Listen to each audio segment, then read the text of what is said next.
Olá, bem-vindo a Florianópolis e hoje a gente começa aqui a nossa aula prática de composição e planejamento da imagem.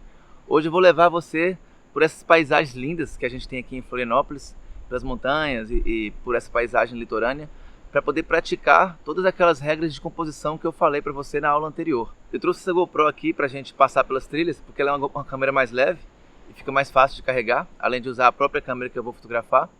E eu vou tentar encontrar aqui dentro de todos esses cenários maneiras de utilizar aquelas regras de composição que eu apresentei na aula anterior. Lembrando sempre que aquilo não são bem regras no sentido de serem obrigatórias, mas são mais guias que a gente pode utilizar para poder organizar melhor as informações visuais das nossas fotografias.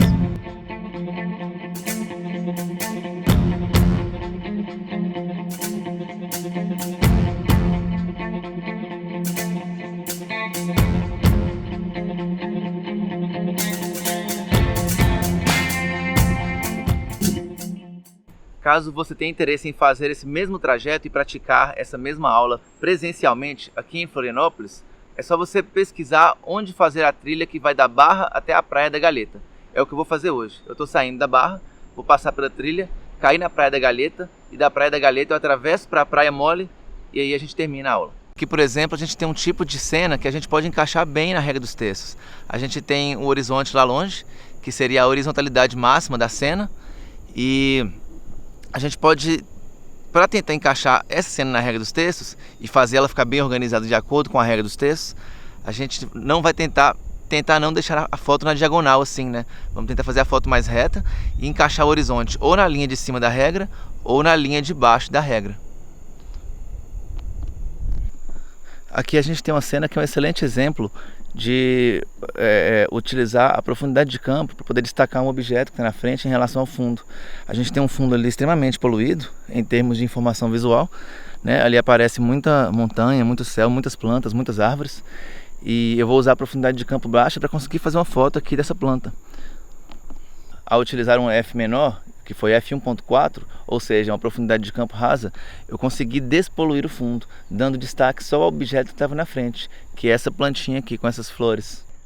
Eu acho que a principal dica que eu dou para quem precisa, quem quer e quem gosta de fotografar paisagens é sair e explorar. Se você não fizer isso, você não vai ter paisagem, porque é um tipo de fotografia que depende de você se deslocar, explorar locais e explorar longas distâncias. Muitas vezes nem depende da câmera ou da sua técnica, mas só de você estar lá na hora certa e no momento certo. É um processo muito cansativo e você tem que ter um pouco de preparo se você quiser realmente caminhar e explorar longas distâncias. Mas é um tipo de fotografia que vale muito a pena e que é muito recompensadora, não só pelo momento da fotografia, que é muito legal, esse momento de contato com a natureza, mas também pelos próprios resultados que a fotografia de paisagem normalmente entrega pra gente. Aqui eu estou no topo, no lugar mais alto da trilha, e dá para perceber que é bem legal aqui, né? É bem bonito mesmo. Aqui nesse lugar onde eu estou, é bem fácil de tentar aplicar aquela regra de composição de simetria e centralização das coisas, né? Simetria por centralização. Ali a gente tem uma ilha no meio do mar, que eu acho que vai combinar bem com esse tipo de técnica de composição. É uma ilha solitária, e o que eu vou fazer é encaixar ela aqui no centro da cena, e deixar tudo simétrico, né? Os dois lados iguais. E aí eu vou conseguir fazer essa regra de composição. Aqui a gente tem um tipo de cena perfeita para fazer aquela composição por combinação de cores. Eu tenho uma cor que é complementar, mas ao mesmo tempo diferente do fundo. Aqui nessa florzinha, ou até naquelas ali. E aí se eu centralizo essa flor aqui no meio, ou em algum canto, eu consigo deixar ela destacada em relação ao fundo, porque a cor dela é diferente do resto, ela destaca bastante em relação ao verde. Diferente se eu fotografasse daqui para lá, por exemplo. A florzinha já ia começar a brigar com a informação do céu, que é parecida, né? Uma cor clara. Já de cima, eu consigo focar só na cor da flor, e aí o fundo fica todo verde. Aqui eu tenho uma paisagem, onde eu tenho um objeto de interesse aqui no primeiro plano, que é essa pedra com essa árvore que cresceu em cima dela, e a paisagem ao fundo. E eu vou usar aquela regra de posicionar o objeto no primeiro plano para ele contrastar com o resto do plano no fundo. E é o que eu vou fazer aqui agora. Reparem que eu tenho que fazer a pedra ficar em primeiro plano e ao mesmo tempo a paisagem. Então eu vou posicionar minha câmera aqui e fazer a foto, tomando cuidado para não ficar torto o horizonte. essa plantinha aqui eu posso posicioná-la na frente para ter um objeto de interesse no primeiro plano, mas ao mesmo tempo esse contraste do objeto pequeno aqui na frente com a paisagem lá atrás que é grande, faz a gente ter uma composição bem dinâmica e a gente cria uma organização visual que fica mais fácil para a pessoa que vê a foto compreender a foto. Aqui a gente tem um excelente exemplo de como compor por texturas e padrões. A gente tem essas plantas aqui na frente e essas plantas têm um padrão bem interessante, além de ter as cores bem parecidas. Então a gente pode dizer que elas todas juntas formam uma textura só. E eu vou utilizar essa textura delas para fazer uma imagem bem composta e com a informação visual bem organizada. Aqui a gente tem um ótimo exemplo de uma cena onde a gente pode usar aquela técnica de enquadrar uma paisagem ou enquadrar um tema, um assunto dentro de um quadro. Isso aqui funciona como se fosse uma moldura, né? Essas plantas. E lá atrás eu tenho a paisagem.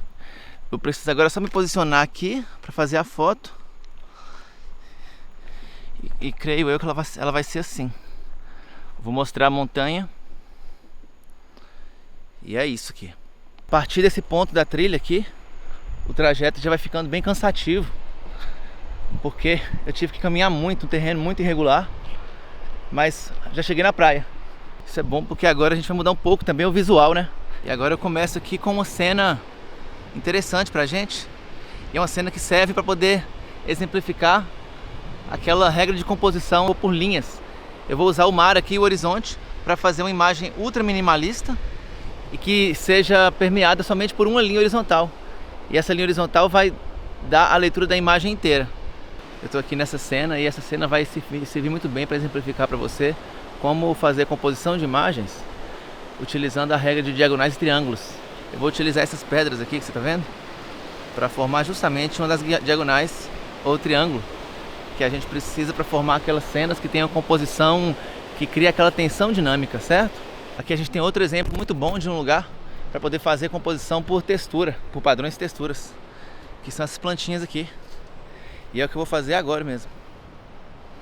Aqui eu me deparo com outra cena onde eu tenho a possibilidade de utilizar essas linhas que as pedras formam para poder trabalhar com a composição por linhas e por sentido de leitura. Então eu vou tentar fazer uma foto daqui de longe e fazer uma foto um pouco mais dramática lá de perto, de dentro daquele buraco lá. Você pode lembrar que aqui atrás eu fiz uma composição pensando nas linhas, né? Na altura do olho humano, ou seja, do jeito que a gente segura a câmera. E aqui dentro agora desse lugar, eu vou tentar fazer essa cena um pouco diferente. Eu vou tentar compor pensando em encontrar um ângulo de vista diferente, que vai ser um ângulo mais baixo, um ângulo que não é da altura do nosso olhar. Eu vou abaixar a câmera até a altura do chão e assim eu vou conseguir um destaque maior àquela pedra. Aqui a gente vai chegando ao fim da praia e a nossa aula também. Espero que você tenha gostado e até o próximo vídeo.